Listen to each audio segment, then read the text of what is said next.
I'm Mark Kepler with Purdue University. I'm one of the field extension educators. I actually am located in Fulton County. Today I'm with Ron Lemonager from the Department of Animal Science, our beef specialist. Ron, it's going to be 100 degrees today. The pasture fields are all burned up. There's just a tremendous amount of lack of feed out there. Livestock producers got to find a way to feed these cattle. And so one of those options we have, we're looking in this cornfield that's tasseling about 4 foot shorter than what it ought to be. This is the potential, isn't it? You bet. This is a viable feed resource for the livestock producers, particularly those that have got ruminants, the beef guys and the dairy folks. Sounds good, but there's some problems with it. You bet. There's some problems, and I think that there's basically three things that a producer can think about, or maybe four things that a producer can think about doing. Number one is if you're out of forage, some producers are thinking about green chopping. And, one of the challenges that we've got with drought-stressed corn is that it can be potentially high in nitrates and create nitrate toxicity. Okay, that nitrates came from the original nitrogen fertilization that they put on this field. And what ended up happening with it is it concentrates. This stalk ought to be twice this size. So it ends up concentrating itself into that stalk, and that's where we have the problem at. You bet. And, of course, when these plants start to roll, like this corn is rolling, it is in survival mode. And so there's nothing going on virtually from a plant metabolism, maybe a little bit from a root development standpoint, but not much going on above ground. And so these nitrates are pulled out of the soil with the moisture, okay, and they accumulate in the bottom third of the plant. And those nitrates, in a normal growing year, those nitrates are converted to plant protein. And so everything works the way it's supposed to work. But in a drought stress scenario, the plant isn't growing, so it's not requiring, plant protein. And so the nitrates accumulate in the bottom third of the plant. And so we can end up with some fairly high nitrate levels, particularly in the lower portion of the plant.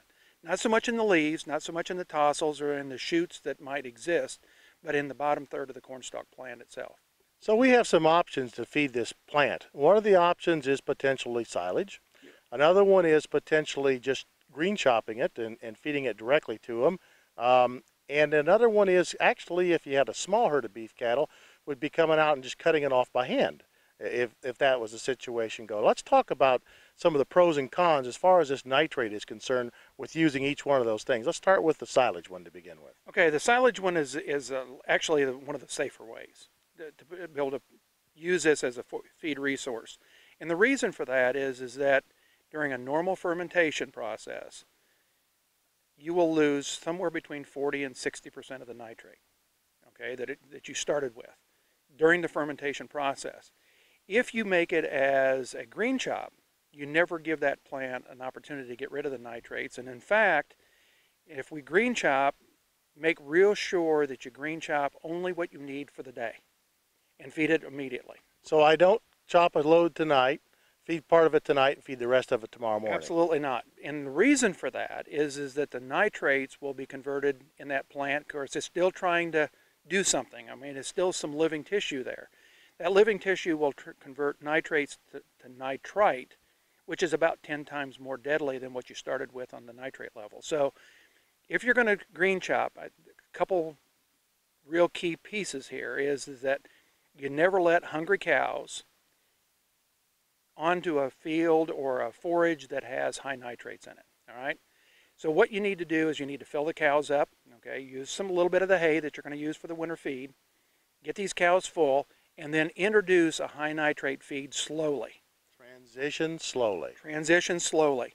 And each day you can bump that up a little bit. And after about a week, 10 days, 14 days of transitioning these cattle, the rumen will adapt to these higher nitrate levels and becomes much safer kind of a feed. It's kind of like when we utilize urea actually in our livestock rations. That's a nitrogen source also that you have to transition very slowly. You bet. I mean, you got to adjust the rumen to the feed resource that you're using, whether it's corn, urea, high nitrate feeds, whatever. So I've got silage and green chop covered. What about, can I make hay out of this? Well, hay is another, obviously, option.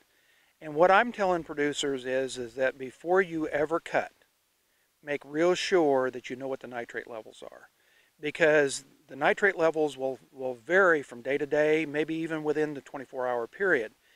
And so if I've got a sample of corn before I cut it and test for nitrates, and if I'm low, if I'm less than about 500 parts per million, or 5,000 parts per million of nitrate, then it's probably a safe feed to go ahead and deliver to the animals. When I start getting above those levels, then I start to run some risk of embryo mortality, or cows dying. And so when we make a hay, make it real sure that when you start, you've got a low nitrate feed. All right, and so that may mean that you may have to wait a period of time, okay, and retest it. The other part of that is that hay does not dissipate the nitrates. So whatever you start with is what you're going to end up with. And what my concern is that when you make hay, there's going to be certain areas of the field that are going to probably be higher in nitrate levels than others. And if you make a bale in an area that's really high in nitrate, and that's what the cow is eating, all right, you could kill cows with just one bale. Yeah. And so what you really need to be doing is diluting that out with something. It would really be the best thing to do. You bet. Dilution of a high nitrate feed is how we have to manage this. And so that could be if you're fortunate enough to have a vertical mixer, you can sure mix either corn stalks that are baled up as hay, or corn silage, or green chop, and you can blend it with something that's a low nitrate feed, like maybe a hay or maybe a straw. The other one that works is adding a little bit of grain. And because you're adding a starch source, all right, now you have a place for the bugs in the rumen to take the carbon chain from the starch and the nitrogen from the nitrate and create microbial protein. And so that's kind of an efficient rumen. And so actually feeding a little bit of grain can also help alleviate a nitrate toxicity problem. Okay, let's just say it cuts loose and rains a good one tonight. And this corn is already tasseling out here, so it's really reached its height. And so it's going to have a tremendous amount of moisture going into it all of a sudden. What's going to happen with these nitrates? Well, what happens after you get what I'm going to refer to as a recovery rain, okay, from a drought? It may not be a drought buster, but at least a rain.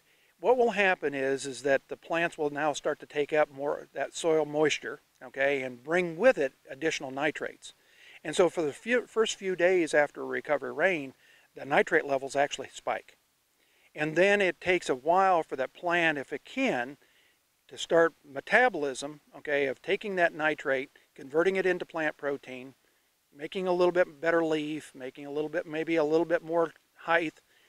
And so after a period of about 10 days or 14 days, you should be back down to a level that again becomes the safer range. Still may be high in nitrates, but at least it's safer than the first few days after a recovery rain. If you take a look at this, this corn should be twice as high. So you really got all these nitrates concentrated in half the stalk, and so you can get that concentration going on there. You bet.